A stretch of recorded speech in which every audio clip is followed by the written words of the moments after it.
Dear Pats Nation, it's just about time. Yeah, we're back. You know it's Dear Pats Nation, nation, nation. Yeah, it's Dear Pats Nation, nation, nation. Come on. Yeah, it's Dear Pats Nation. And the show starts in 3, 2, 1, go. Hello, Super Bowl, Dear Pats Nation. It's your boy, Toronto's pride, Toronto's joy, Mr. Ray Route, Mr. Dear Pats Nation, the original. And I'm here with my boy, the resident angry Boston nerd who was just as insufferable in the AFC Championship game as he was in the divisional game, Mr. Producer Mike. And Mike, before we get to you, I've got a question to ask Patriots Nation, and that question is very old school. How do you feel about returning to the Super Bowl? Mikey, how do you feel, my friend? So, all disclosure, Ray FaceTimed me right after the game was over. Have you ever had adrenaline shock, anybody out there? That's what that, like, everything just, like, went cold and black. Because for about 10 minutes, I was just like, I joked during the game. I'm like, oh, they're going to lose. They're going to lose. And I was just like, the direction of the wind, the Patriots are playing really conservative. I was like, just watch Jared Stidham make that kind of end of game, like, pass that kind of killed, Brady, in the Giants Super Bowl, something like that. And then the Gonzalez pick happened, like right on schedule. Tony Romo said it like as it happened. The wind is swirling. Like, you got to be careful the ball doesn't hang up there. And like on cue, I don't think I've screamed that audibly about a pick since the Gilly pick in the Super Bowl. Yeah, my dog like attacked me when it was all done and over with because I did the like, it's over, and I was jumping around the living room. Dude, like I am euphoric still. Yeah, I FaceTime Mike and my non-podcast voice, which is like my deeper, like, presentation voice, and I think the highest pitch, like Tom Brady octave voice. I was like, Mikey, we're going back to the Super Bowl. I didn't know what happened. It was like Julian Edelman at the end of Super Bowl 51. I was like, the game has to end. They have to review it. And I was like, my buddy was like, no, the game's over. I'm like, no, the game's not over yet. Oh, man. Like, there is so much to talk about, so much, like, not just the fact that here we are celebrating the Patriots returning to the Super Bowl. And thank you to everybody who's in for this live stream of the Dear Pats Nation podcast. Thank you, everybody coming back. Thank you to all the new subscribers we got this week. Yeah. And thank you for the messages and comments and all that kind of stuff as we continue to rebuild this channel. It's been a fun year. So Mike and I, let's do a little bit of reminiscing. I think it's important for this show. So Mike and I, we did our first show back that I think like 8 people watched, was the draft show. And it was really an off the cuff. It was me seeing if I still wanted to do this, wanted to go for an hour, have a conversation. If you watch it, there's a lot of monotone speaking. I'm not really into it. Mike is clearly carrying the show. I knew 2 of the draft picks. Like, I didn't know anybody else. And we're going through the motion. And so we said, okay, let's take a break now. Let's wait until the season starts. When there's football, we'll do it. Connor, we got him on board. Kind of his idea. Got him on board. He never showed up. But and then we kind of go through the season. So we have our very first official episode. Our pilot was the draft show. Our official episode is the week before the Raiders, and we're kind of doing our Raiders prediction and our preseason predictions. And Mike said this team, the maximum this team is going to win this season is 9 games. I gave them between 7 and 8. I said they'll win at least 6, probably win between 7 and 8. Both of us said, unless there's some miracle, they probably won't make the playoffs this year. However, all we wanted to do was see them get better and better as the season went on. Then they dropped the game to the Raiders, who we thought were a better team at that time. And the season kind of takes off from there. And then we get really hyped up for the season, and we're like, oh my God. And they beat Tampa, and they kind of beat these games in Atlanta, and these teams that we sort of had like, oh, they could lose these games. And then I turn around and go like, Mike, tell me how this team doesn't go to the Super Bowl. Tell me who are you afraid of in the AFC? And if you go back, this is probably week 9 or 10 that we're having this conversation. And Mike predicted then that the Patriots and the Broncos would be playing in the AFC Championship game. And Mike said that this Patriots defense would be too much for, at the time, Bo Nix. And then some stuff happens, and they win some tight games where they should have been better. Then they play the Buffalo Bills, and they look terrible. And all of a sudden, I start buying into the fool's gold. Mike starts buying into the fool's gold. We go into the divisional weekend against the Chargers, both of us saying, it's house money now. This is more than we thought. We're just going to have a good time. Yep. And then they beat the Chargers. Well, the Texans defense is going to be bad, Mike. It's going to be hard. And then they beat the Texans. Yep. All right. Well, they're facing Jarrett Stidham, but that defense in Denver is no joke. The defense was no joke. And it was no joke. And it's funny because the way that game started, it was 7-0 Denver. I had the loss tweet ready to go, and it was all we got wasn't good enough. And turns out, jumping the gun. There we go. So let's look at some stuff. Because I put some stuff, like I got a lot of media up here. And on top of all of this was like one of the most interesting weeks in the NFL ever as well, like from other teams. So I do want to get to a couple of those things. I cut a lot because I thought they were going to lose this game and that we were going to just not want to talk about it forever. But let's start by looking at this shot right here. It comes from SportsCenter. Just look at that. Same vibes. Got the same thing here. The NFL put that out. The same vibes. And then I saw this interesting stat. After going 4-13 last season, the Patriots seek to become the 6th team to reach the Super Bowl after having 5 or fewer wins the previous season. The last team to win a Super Bowl after having 5 or fewer wins the previous season was the 2001 Patriots in Tom Brady's first season as a starting quarterback. So the bookending is there. Now, the last time I looked, it wasn't looking great for the Rams. Is that still the case?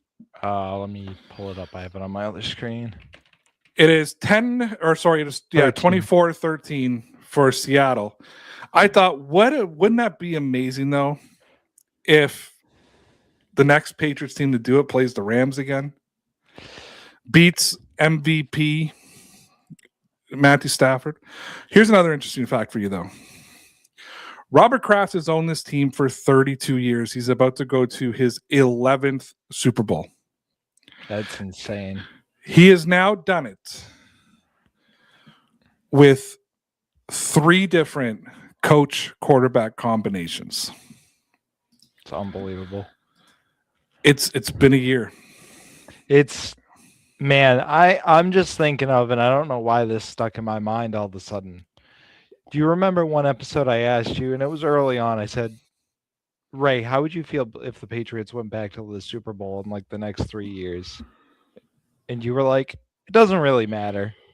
I don't expect them to ever get back there again. We've kind of like had our day. And it's just, go ahead.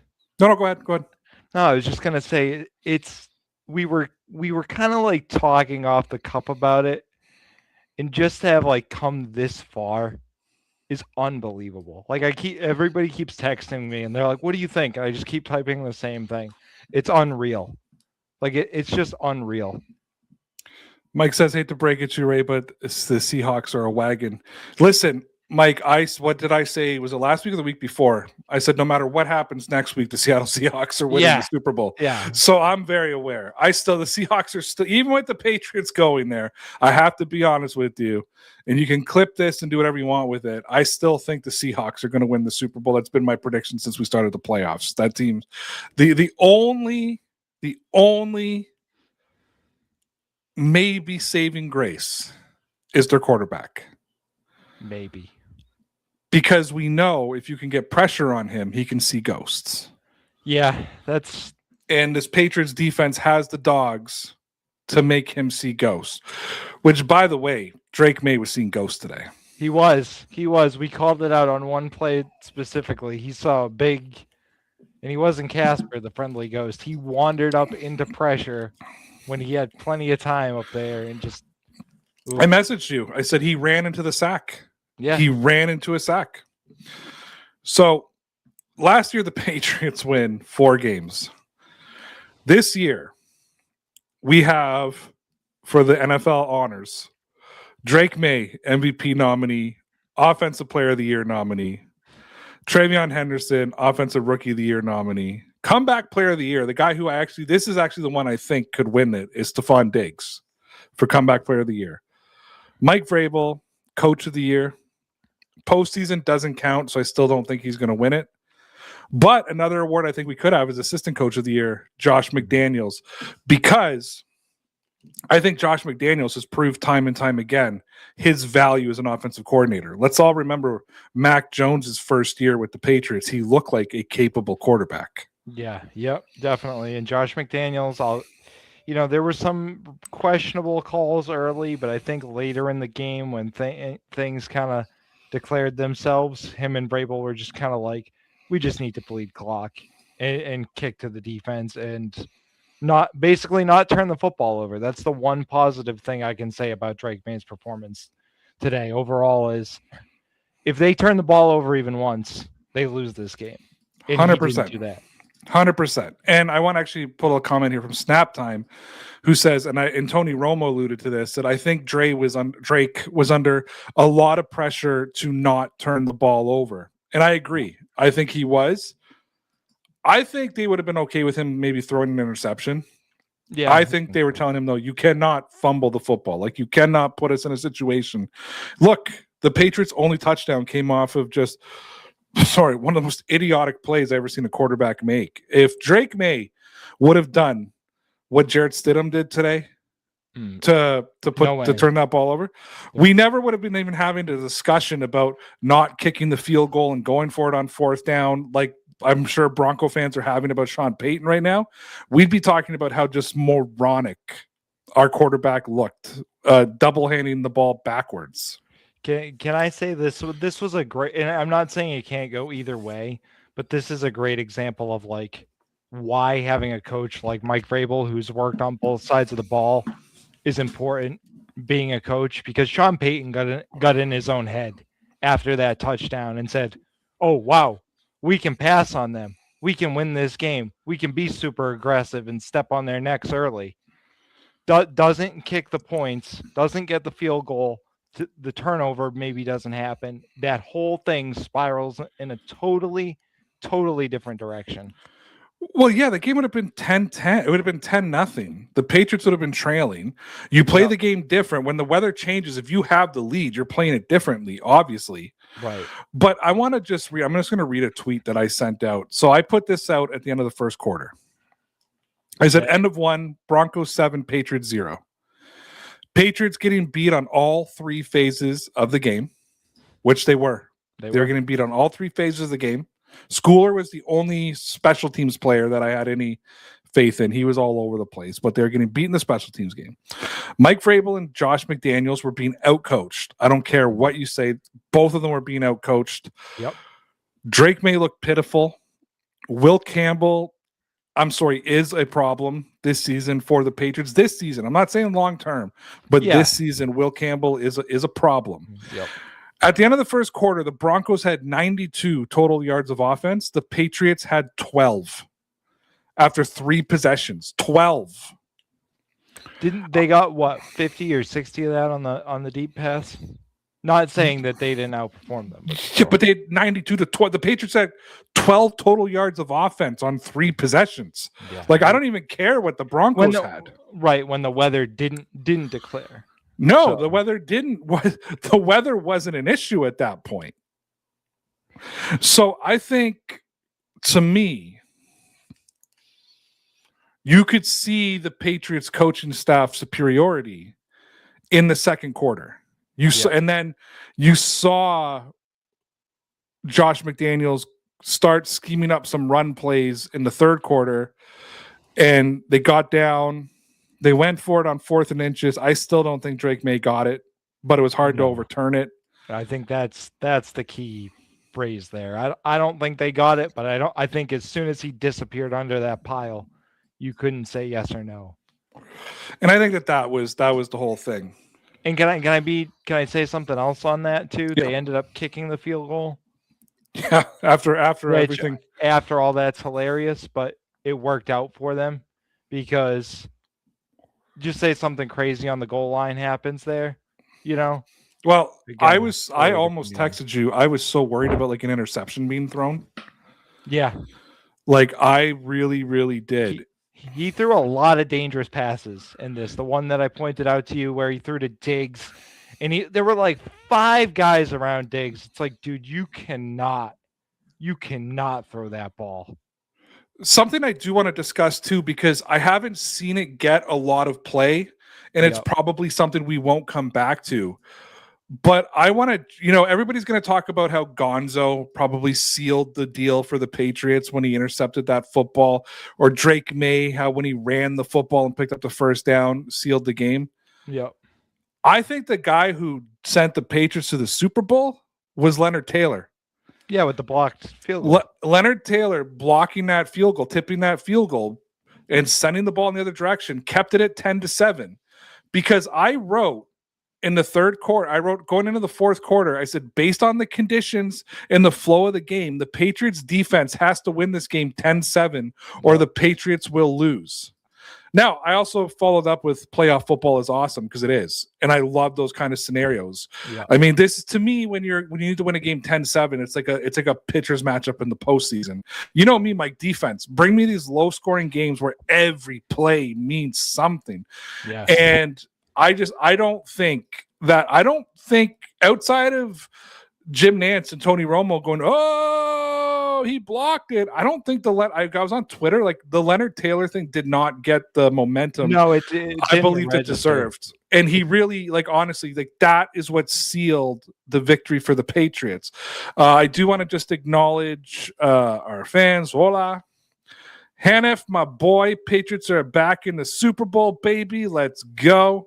Snap time, they blocked the field goal. That blocked field goal was absolutely massive. Mikey says the offense has faced top 5 defenses in blank weather this whole playoffs. Give me comfortable California in 2 weeks of Josh scheming and that offensive line getting rest. And you're not wrong. You're not wrong. Mike, we've seen the Patriots offense play well this year. Yeah, they've definitely been in a funk, and I'm not like, listen, if they play the Seahawks, it's going to be the same level of defense. If the Rams pull this out, we'll see. But nicer weather though, where maybe those fumbles and those turnovers aren't a key factor. Yeah, and I think honestly, we've been talking about this, and it's finally come to fruition in a sense. This is going to be house money. They might just tell Drake to cut it loose, and you know what? You're going to make a play. You're going to make a pick. Like just go for it, dude. Like, we're here. We're not supposed to be here, type of thing. You know what I mean? So, you know whose name didn't get called today on that offensive line? Because I saw Moses get mulled over.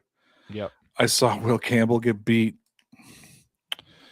We didn't talk about Mike Onwenu, which is always good. Yeah. It's always good for an offensive lineman. He's stepped up. He's stepped up. Him and Garrett Bradbury. Yes, absolutely. Gonzo has a game. Unbelievable. Barmore, big sack. Did you hear this? Have you listened to any of the post-game stuff? I have not. So Vrabel is being very anti-Belichick right now. He's just letting the players kind of ride the high. Milton Williams and Christian Barmore are carrying on this big like disrespect thing. They're like, Pro Bowl offensive line, my ass. Like, we had their shit. Like, get the F off of me. I'm like, that's fucking awesome, dude. Can I stir the pot in Pat's Nation a little bit? Sure. Can we talk about Mr. He Can't Draft? Hell yeah. Let's do it. Can we just, I think the Patriots are going to the Super Bowl. And I think acknowledging these players, Christian Gonzalez, Mike Onwenu, Christian Barmore, pretty big names. Marcus Jones, Anthony Jennings, whatever. You know what? He is showing up a little bit since Harold Landry's been down. Although Caleb Von Chason, hats off to him. I think that, to me, Anthony stepped up last week against Houston. That's where I really saw him go. But that's some names on there. That's some names on there that are going to the Super Bowl that was brought in by the hoodie. Although, like I always say, I don't give him credit for Christian Gonzalez. Why? We've talked about this. He traded down. He was still there. He took the best player available. I don't really give you credit for that. Mike, he took Christian Gonzalez. He kept the first round pick and took N'Keal Harry one year. We're going to be waiting that long if we do a draft night stream again. Can you imagine? I'm just saying. Yeah, I know. Well, I mean, either 31st or 32nd, right? Like it is just so they can trade out. But no, I think it's fair to at least there is that defense who saved this day today. Now, not all of his players. Obviously, Milton Williams was nothing to do with him. Spillane, no, right? Like that was actually a Vrabel carryover from the Tennessee, I believe. Yeah. But I think it's only fair as Patriots fans and as the Bill Belichick fanboy that I am and being a stark defender of him for so many years, I believe that I needed to at least acknowledge that some of these players who had some big plays today, who've been big parts of this run, Onwenu, Barmore, and Gonzalez especially, I had to give a shout out to the hoodie for bringing those guys in. Yeah, and this may end up like, listen, if they win, it's going to come back and somebody's going to give Belichick these flowers, not just you. But you know, Christian Barmore today, he had that sack where he kind of looked like Milton Williams, and I was just like, oh, it's Milton Williams, and I had to like double take, and I was like, oh, we just have everybody making plays now. You know what I mean? And like, this is a good offensive line. This excuse isn't here now. And again, that's why I'm not going to fully count them out. Kind of like McChicken said, give Josh 2 weeks. Maybe they can fix Drake May, figure out what's going on. This defense is going to keep them in it, hopefully. So, Mike, I've been trying not to curse on this show, but I think I'm going to use a curse if that's okay. Hell yeah. Our boy Francisco out in Portugal, where I believe the time right now is 9:45, 10:45, 11:45, 12:45, 1:45. I think it's 2:45 in the morning. Yep. Set tomorrow for us. Yeah, says the only you guys can make me awake until now just to say, let's fucking go, Patriots Nation. Hell yeah. Let's do it. What up, San Francisco? Elliot Wolf also had another big move this year that I think has gone very underrated. And I think we need to acknowledge it. He also, I don't know, did you hear about what happened after the game? No. I didn't know you could do extensions during the postseason, but he just did the Patriots signed a big extension.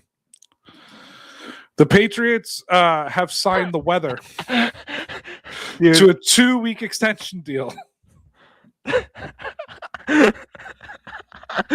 So little inside baseball. My buddy who I've been telling all week, I'm like, the Patriots are going to lose. He's like, no, they're not. He's like, Stiddy ain't doing, F anything. I texted him after the game and I was like, listen, I didn't know they were going to dig Bill Belichick's weather machine out of the basement for 2 weeks in a row. Okay. Listen, if you ain't cheating, you ain't trying. Hell yeah. And that brings me to this. Okay. So this came out few days ago, 6 days ago, actually, because I screenshotted today. Yeah. Patriots path to the Super Bowl. Easiest regular season schedule ever. Chargers with no O-line. Texans with no Nico. Broncos with no Knicks. Now, I don't share Dear Pats Nation tweets very often on the show because it's us versus the internet. Mm-hmm. And I'm not going to fight ourselves, but I put a post out tonight, a picture of me and my beautiful bride. And I wrote this. I said, if you think talking about schedules, injuries, and weather is going to make any Patriots fan feel differently about New England going to the Super Bowl, you're literally screaming into the wind. I can guarantee you there is not one single Patriots fan right now on this planet who's sitting at home going, well, we don't really deserve this. Like, I'm not really happy about it. I wish we had a harder schedule going into the postseason. Like, I want to make this so crystal clear for every fan base out there, especially the Buffalo Bills fan base, because this is where a lot of the BS is coming from. Oh, so much hate. So much. But a lot of it is coming from this. I want you to know you're sitting there without a coach right now, with an owner who's throwing current players under the bus and former coaches under the bus, literally making real coaching candidates like Mike McDaniel pull out of the race because they don't want to deal with that type of ownership.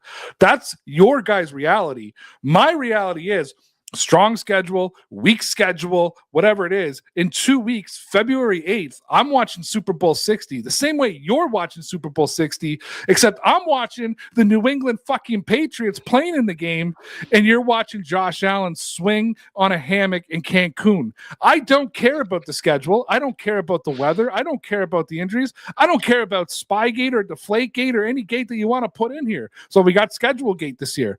The New England Patriots are going to the Super Bowl. And I feel fucking great about that. I feel fantastic about that. And there's nothing you can say that's going to remove this euphoria from me. So please continue to scream at the clouds like angry old men, because nobody, not one single member of Patriots Nation, gives two shits about any of those reasons you say the Patriots don't deserve to be playing in Super Bowl 60. The best one I saw was a Buffalo Bills content creator posted something to the effect of like, or reposted something to the effect like, Drake May won these 3 games, and he's like, actually, the defense carried him through these 3 games. So I was like, okay, so it's a normal Patriots year where the defense carries the team to the championship, and we have a chance to win a Super Bowl. Where are you? What are you doing? Like you said. Yeah, okay. Like, defense wins championships. Congratulations. Well, that's the part that gets me. Like, do you think that we're all sitting at home right now crying about this? Like, oh, Mike, man, I know they're in the Super Bowl, but like that schedule. There are people in New England. There are people, because they are sensitive babies, that care about what everybody else says, and they're trying to justify it. It's okay you had an easy schedule. We're getting to the Super Bowl fairly healthy. I'm okay with that. Yeah. I look at it in the sense of, I understand there's going to be radio guys are going to be all over this. I mean, I saw a whole thing this week, I would think it was on Boston radio, that if the Patriots lost on Sunday, would it be the biggest choke job in Boston sports history? That was the question that they were debating. And I just thought, what a ridiculous, stupid question. Like, I understand they were playing Jarrett Stidham, and I really didn't think Jarrett Stidham actually played better today than I thought he was going to play, especially at the beginning. The Patriots adjusted to him. It wasn't as great after the first quarter, but he played better than I thought he was going to play. But how many times did I say after last week or during last week's show, like, this Denver defense is no joke? If you thought Houston was hard, wait until you play Denver. Right. And that's because Vance Joseph, he schemes it. It's not like Houston where it's just go win. He's like, I'm going to confuse you. And clearly he did with Drake today. So yeah, there was a lot. So yeah. Anyways, this is my plea to Pats Nation. Please remember that next week it's media week, and we get to watch the Patriots sit on the podiums and take the interviews, and Guillermo from Jimmy Kimmel will be there asking his dumb questions. If you guys have never seen those segments, they're amazing. Him Did and you get Tom. our setup on Radio Row, by the way? I'm trying, Mike. I'm trying. Okay. Did you buy your new mic yet to go on Radio Way? Yeah. Anyways, so like all that stuff, right? Like it's we're gonna be enjoying the game. You're gonna be having parties, inviting friends. Some of you are gonna be on live with us next Monday, talking, setting up the Super Bowl. It's gonna be a fun week. Mike, I think you and I should go on twice that week too. We should do the hangout, and then maybe we should have another day where just you and I set up the Super Bowl and tee up the Super Bowl. Yeah, because realistically, when are we going to get to do this again? We might as well live it until next year. Exactly. So I'm going to be sitting here going like, do I wear my Brady jersey like I did today? Do I wear my Judon jersey? Do I wear my Hightower jersey? Does Mike buy me a Drake May jersey? I was thinking about it. I bought you a little something for the end of the season if they won. Did you? Yeah. What is it? I got something signed for you. Really? Yeah. And if they lose, I don't get it? You'll still probably get it. Maybe just later. Yeah. Come on, Patriots. Come on. Now they have to win, right? Now they have to. Now I'm going to be devastated if they don't. Yeah. Anyways, so the Pats are going to be in the Super Bowl, and we get to have a good time. Don't get caught up with the BS online. I just read that. No, it's an Asante Samuels. Aaron Dobson. I like Aaron Dobson. Who was the Josh Boyce, remember when Cotter and I got in that big fight over Josh Boyce? So just have a great time and don't get locked in. I see like the Patriots Twitter crew, who are smart enough people, but they get suckered into these troll debates. Yeah. By the way, everybody, the Dear Pats Nation Twitter account got flagged this week. For what? What'd you do? A bunch of Bills fans reported us as spam. as we got a bunch of reports, so we got flagged as a spam account. I had to do a bunch of things to show that we were real human beings and all that type of stuff. Oh, talk about okay. So Patriots fans are sensitive. Bills fans are sensitive babies. Oh yeah, just babies. So, anyways, but we have a temporary flag on our account that we may not be shared with as many things and blah blah blah blah blah. So thank you, Bills Mafia.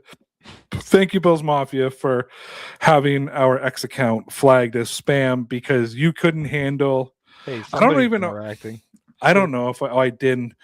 Some Bills fan was having was when it was 7-0 or 7-7, he tweeted out MVP, and I was just like Super Bowl. He's probably, and I'm pretty sure that he's one of the people who flagged us as spam. So I went hard last week. I went really hard at Bills Mafia. You did, and it kind of I made us vulnerable to it, but listen. Let's not forget, Bills Mafia, that Stephon Diggs had to live with that picture on the right that the people can see on the screen for so long because you couldn't get him to the AC Championship game. And there he is with his beautiful bride, Cardi B. The Chiefs have Taylor Swift. The Patriots have Cardi B. Stephon Diggs is going to a Super Bowl. I do believe that the Patriots-Chiefs rivalry is going to be ramping up again next season. You're not going to hold down this Chiefs team, especially since it looks like Travis Kelce is coming back. We'll hopefully get time to talk about a little bit about that later. But I'm so happy for Stephon Diggs because for so many years he had to live with this. For so many years, this was how he was after championship games and after big playoff games, and now he got to be on the field with a champion's hat. Wait, go back to the other picture. This one. Oh, him and the Gatorade are the same color almost. Oh, okay. Yes. This is by the way, this is the press conference that got his coach fired apparently that was the look because Pagola walked around the the Bills locker room and saw how sad Josh McDaniels was, so they had to fire Sean McDermott for it. And we'll get into the dumpster fire that is the Buffalo Bills very shortly. I don't want to spend too much time on Buffalo because I spent a lot of time last week. I got some Steelers stuff I want to talk about, and I've got a few things I want to talk about. But okay, fair enough. But I'm just very happy for Stephon Diggs that he can finally get to the Super Bowl. That was his third championship game, NFC championship with Minnesota. I think it was Atlanta who ended up going to the Super Bowl. The Patriots defeated them for the championship. It was Philly. Philly beat them in the NFC championship game. And Philly beat the Patriots. And of course, he went to the AFC championship game with the Buffalo Bills. Josh Allen couldn't get it done, gave Patrick Mahomes too much time. You can't get Patrick Mahomes 13 seconds. Mahomes pumps down the field. Sean McDermott forgot how to coach defense, and Buffalo goes home. And Josh Allen looks like that. Stephon Diggs looks on the right, just had to watch them celebrating. Now he gets to go with Cardi the B. You know what's interesting when you win? You don't hear about how he's upset that they lost. No. It's amazing though, right? Like his attitude. The poor guy just wanted to go to the Super Bowl. Yeah, that's all. That's all he wanted. All he wanted to do was go back to the Super Bowl. Tree says, man, where is Connor these days? I have no idea. We messaged him live on last week's show. He still hasn't written me back. So yeah, maybe we're not friends anymore. MIA. His father likes my stuff on LinkedIn, so maybe you should reach out to his dad. Maybe Connor was watching and heard me say, I want to try to get him on, so he's just not talking to me. That could be too. Although the complete Twitter radio silence, even after they've gotten to the Super Bowl, is a little worrisome. I feel like he just doesn't want. I feel it's your fault. Could be. I feel like he doesn't want to see you. All right, Mike. I did this last week. Should I do it this week? Sure. Should we count how many times Mike told me the game was over? The wrong way, not the right way. The wrong way. I'm gonna guess 12. Was it 12? No. Maybe 7. 3 times. 3 times Mike told me the Patriots game was over and that they lost. 3 times, Mike, you told me the Patriots game was over and that they lost. Listen, they keep losing. Maybe I should keep this shtick up. I think I told you. Winning. I think I told you last week that you're tiresome some days. Listen, they were getting dominated in that first half. Okay, like, it just. Mike, right before the Gonzo interception, you messaged. Do you want to hear what you messaged me? Sure. Yep, that's bad. That might be the game. Denver's going to score on this play. And then my response, Gonzo! What did I say was bad? Oh, Mike, everything. Everything. Every time something good happened in the game,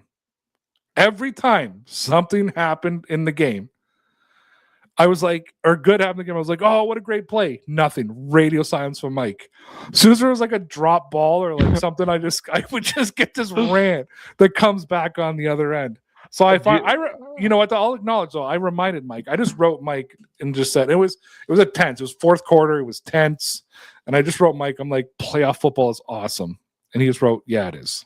So I'll give you the credit. It is. I mean, again, listen. It's just when a game's that close at Denver at home. I don't know. Listen, it didn't matter. They won the game. I don't know. I can't tell you what I was thinking. The guy who said Hoyer and Stiddy would win 14 games in a Super Bowl has gone ghost. Yeah. Were you weren't with the show at the time, but did you see that episode? Oh yeah. Yeah. Absolutely. It was like Cam Newton wasn't even the quarterback yet for the Patriots. And I was like, I got the Patriots win like 5 or 6 games. He's like, I don't agree with you. They're going to win like 12 or 13 games this season. There's still so much. And that wasn't shtick. That wasn't him being that like, was him like getting pissed off at me yeah, that I believed. like, oh yeah, they could just move again. That's when everybody was riding the Belichick copium, like super high. Oh yeah. Like it's mostly Bill and Brady just managed the offense. Like no.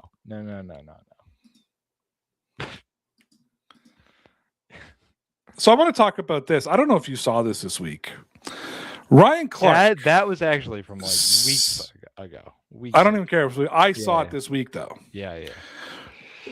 He said that Tom Brady, Drew Brees. So Ryan Clark said that Tom Brady, Drew Brees, and Peyton Manning were not generational quarterbacks. Quote, I don't think Tom Brady, I don't think Drew Brees, I don't think Peyton Manning were generational talents. Mike, that is one of the most asinine takes I'd ever heard in my life. I give some bad takes. I'm the guy who, I think it was 2017, did a video that said it's time to trade Rob Gronkowski. And people went ballistic on me. I've had some crazy takes over the past. I have defended Bill Belichick in the Brady versus Belichick, argument, which has forced me to say some asinine things about Tom Brady. To come out though and say that they are not generational talents. I mean, you could argue, even if you wanted to make the Brady argument of he was a game manager and you have Belichick and, the old Mario argument, right? Top 5 defense, whatever. But okay, what about Drew Brees and Peyton Manning? The talent in Peyton Manning's arm is better than almost every quarterback in the NFL right now. Yeah, I watched the clip weeks ago, and honestly, I don't care whether he's talking about physically or whatever. You're talking about 3 of the best quarterbacks of all time. Period. Stop. And McChicken says they aren't generational athletes in the athletic sense. And I think he's saying, and I think that's what Clark was trying to say. But I have a problem with that because they were athletes playing their position at the absolute highest level. Now, I could argue Drew Brees not being a part of that conversation. He's still like a top 10 quarterback-ish. Correct. Of all time? No. Well, the last era, let's say, in that era. Okay, fine. But Peyton Manning and Tom Brady are a top 10 all-time quarterback, which means they were still athletes playing an athletic sport. Yeah. Maybe they weren't freak runners like Cam Newton or Michael Vick. But you're talking about guys who played a position in a sport at the highest level. I just cannot accept that they're not generational athletes, because they are. No, it's a different kind of athlete, right? But to say that they're not Tom Brady is generational, transcends sports in a sense when you think of Tom Brady at this point. So to say he's not a generational athlete is stupid. It's just stupid. When you talk about Tom Brady, you're talking about him in the same breaths as Michael Jordan, Tiger Woods, right? LeBron James, maybe. Yeah, I was going to say Tiger Woods, cerebral. Yeah. A little bit of physical ability, You're talking about guys who, when we talk about the GOATs of all sports, Tom Brady's in those conversations. Absolutely. But no, we're going to bow to this. Anyways, Sean McDermott got fired this week. Bills fans are not happy. They have over 40,000. I think it's way higher than 40,000 now, but they started a petition to bring back Sean McDermott. And I just bring this up because what an absolute shit show in Buffalo right now. What was Pagola and Bean thinking in that press conference? And I know, here's what I know. I know that Pagola saw the reaction from the fans.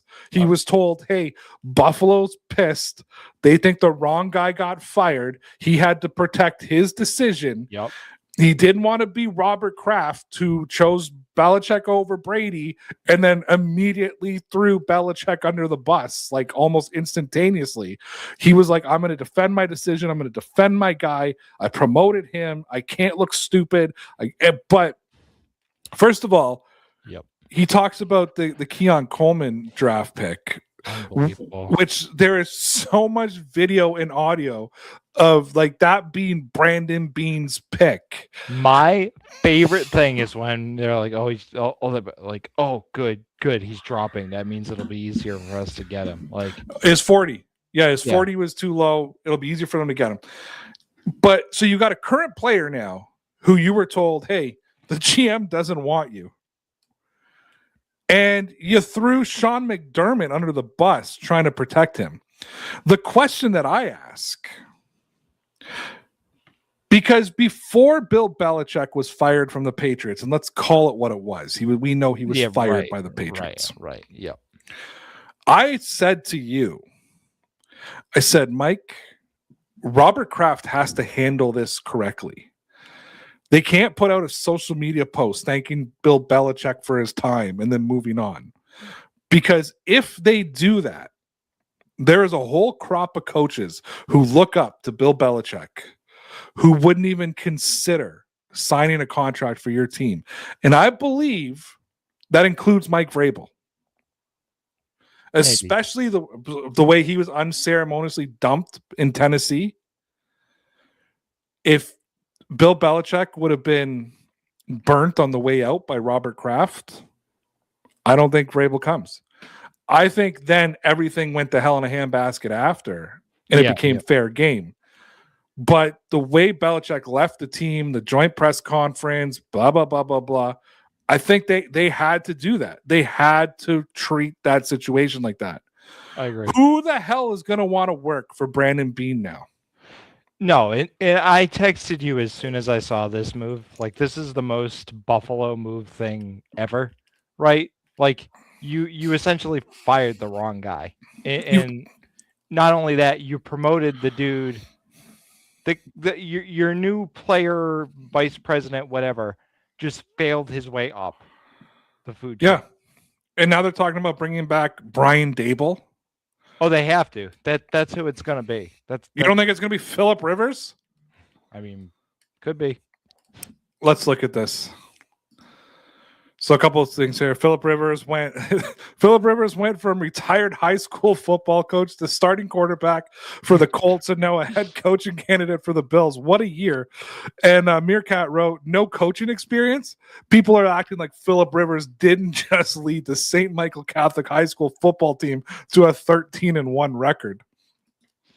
I mean, I was surprised when I heard Mike McDaniel pull himself out of the race. I wasn't. I'll tell you why. Because I think there's a lot going for that Charger offense, like we talked about. They've been hurt. They've kind of been like an OC away for a couple of years. And I think Mike McDaniel might be smart enough to realize, like, if I can go win with that team, it's going to be better than me sitting here in Buffalo for 2 years trying to rebuild this thing. But you got Josh Allen. Like, you've got your dependable quarterback. I don't. Yeah, but it's not just the quarterback; it's what's around them. And I'm not like, listen, this isn't me hating on Buffalo. Like, I like Josh Allen. We've talked about this. He put up 30 points on this Denver defense last week. So hey, my hat's off to him after watching Drake May. But I don't know, just something about that doesn't seem to be a fit. Yeah, to me. Yeah. So I just look at it going, I just had a shit show in Miami. I can't have one in Buffalo. I'll never work again. He'll be Josh McDaniels. Josh McDaniels will never be a head coach ever again. Oh man, if you keep seeing the turnover at the position, if they win the Super Bowl, I don't know. I'm not saying this year or next year, but I think people are going to look at it and be like, we know who he is as an offensive coordinator, and we know who he is as a head coach.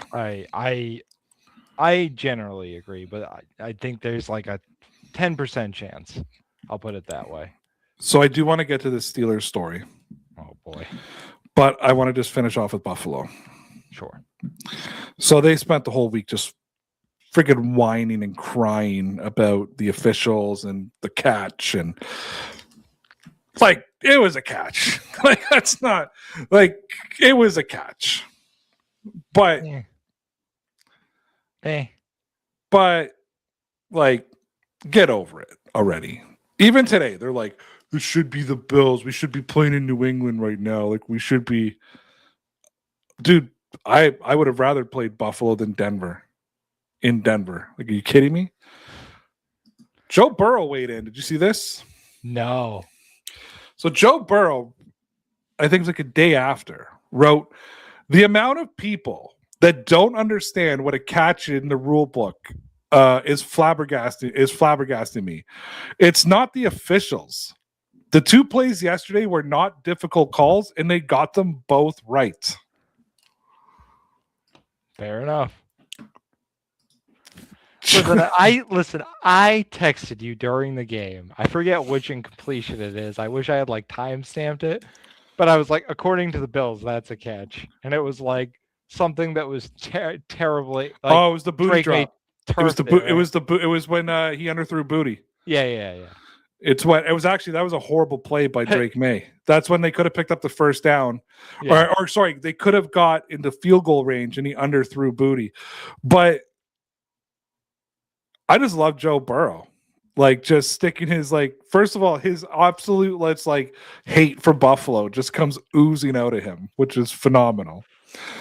And the funniest part is like Buffalo fans always had this soft spot for Cincy because Cincy won that game and got them into the playoffs. And then I remember we had the what was the poor kid that got hit on the field, Damar Hamlin. I couldn't. I want to say Harmon.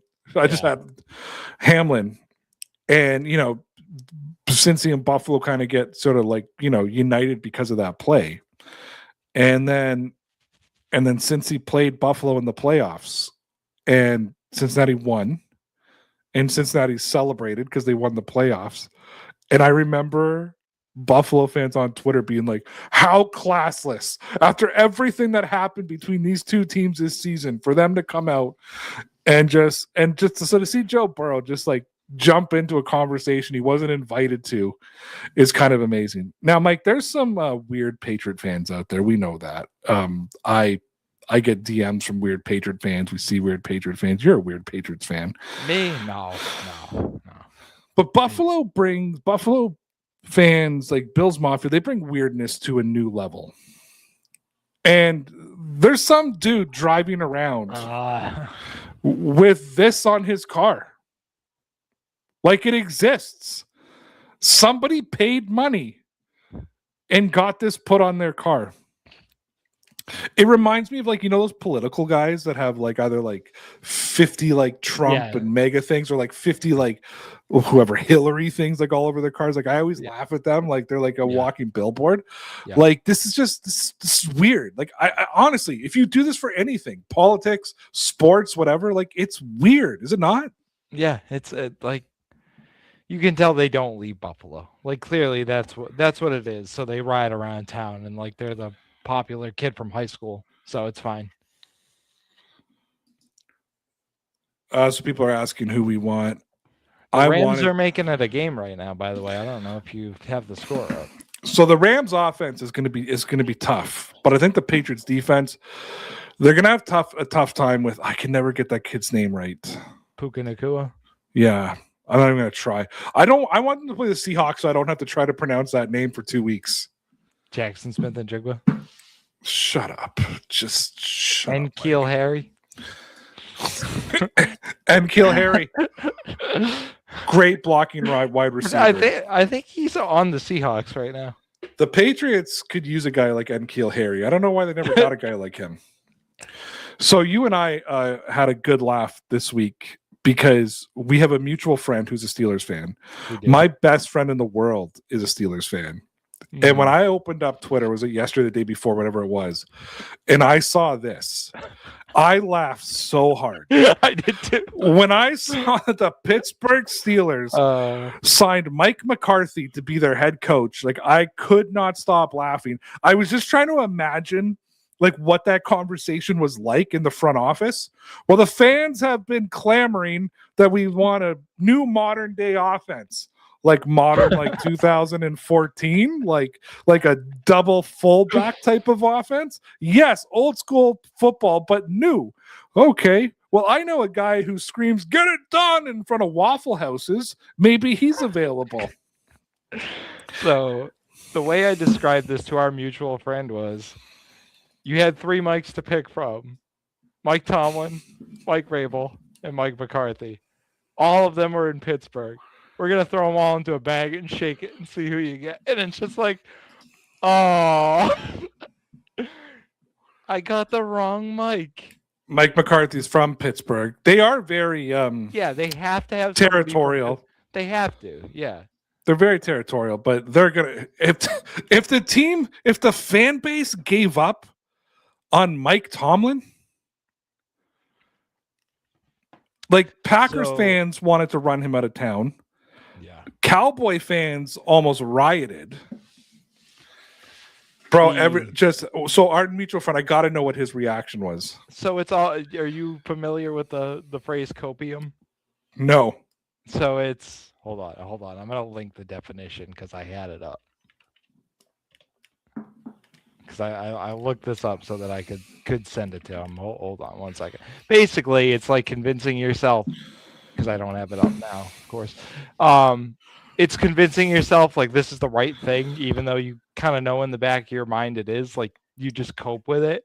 So he thinks this is a good move?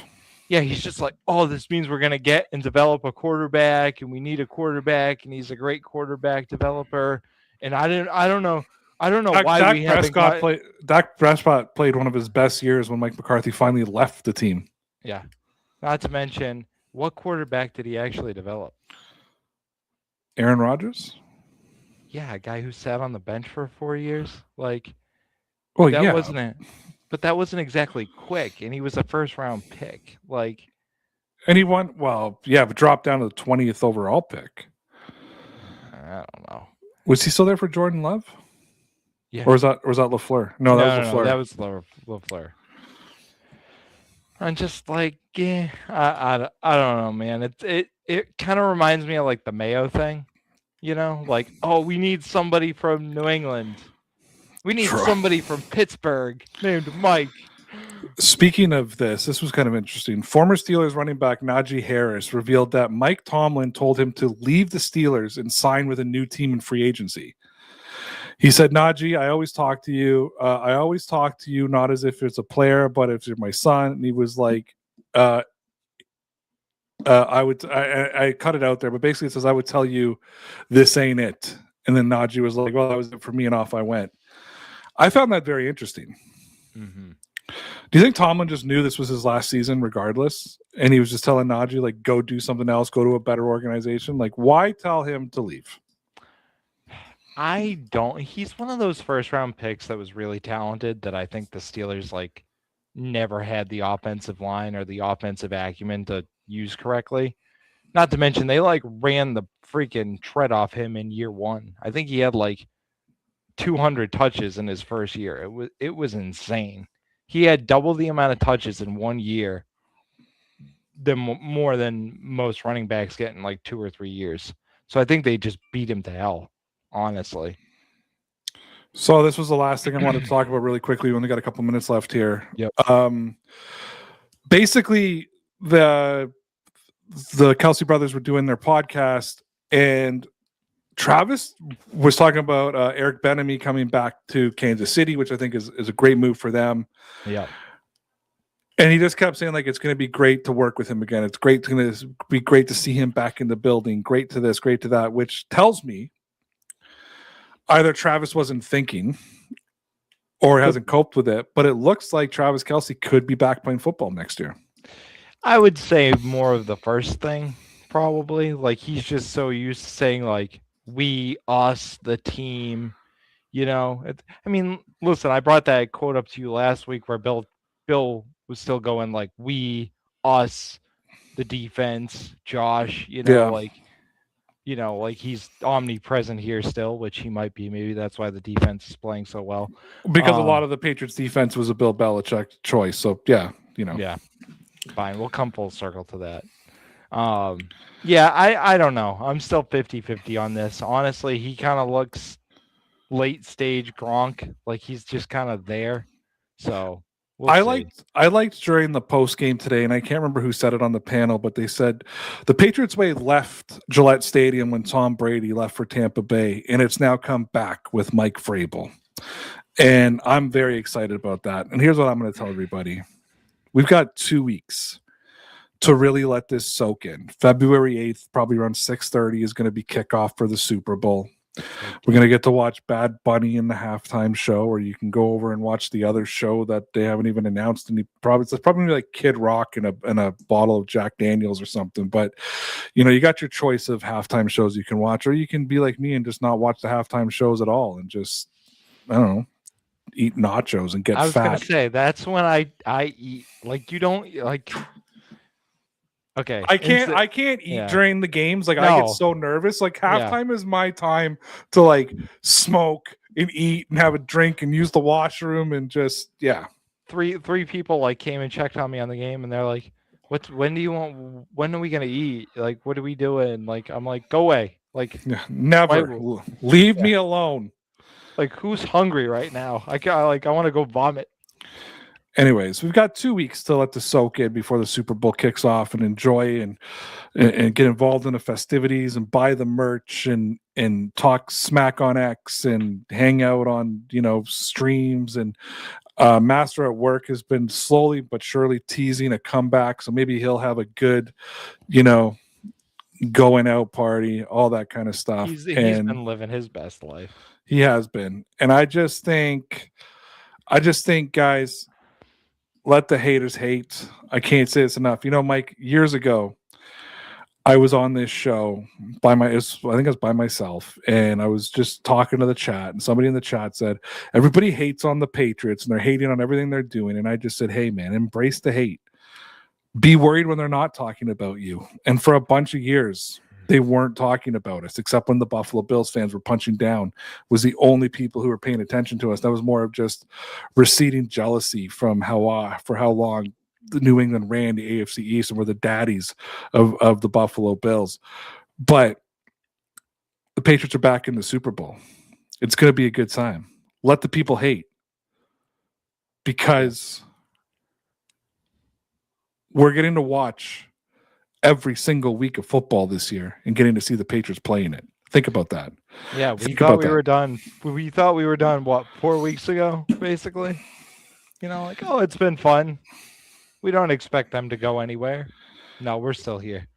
In just a couple of minutes, there's going to be 2 teams left in the playoffs. The Rams have the ball again, too. What the F, man? One of those teams, I know I'm watching it here.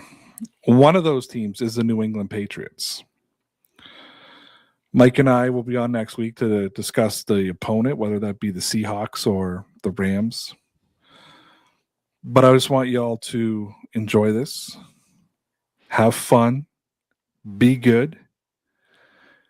And Mike, tell me about those Patriots. They're gonna be legit, kid. Dear Pats Nation, it's just about time. Yeah, we're back. It's Dear Pats Nation, nation, nation. Yeah, it's Dear Pats Nation, nation, nation. Come on. Yeah, it's Dear Pats Nation. And the show starts in 3, 2, 1.